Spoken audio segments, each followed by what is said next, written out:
situation is a friend of mine actually contacted me in distress due to him being unable to pay for his car finance, which meant his car would be taken away from him and he needed his car for his job.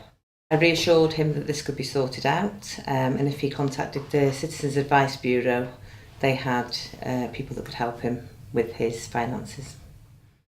The outcome was that the CAB helped him with his finances, other finances as well, I think, that ensured that he could pay for his car finance.